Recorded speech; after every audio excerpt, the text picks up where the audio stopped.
Assalamu alaikum.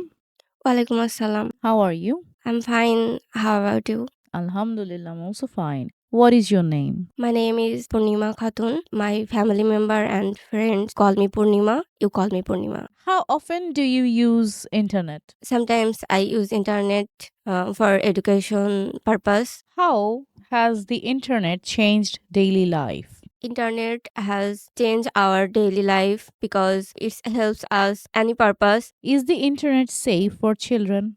No, it's not safe for children because it's harmful for children. Has the internet improved education? Yes, internet improve education. Mostly, I improve my vocabulary and language skill. Does the internet save time? Sometimes save, but sometimes it's not. How will the internet change the future? Most of the people use internet our job purpose and educational purpose. Thank you so much for your time.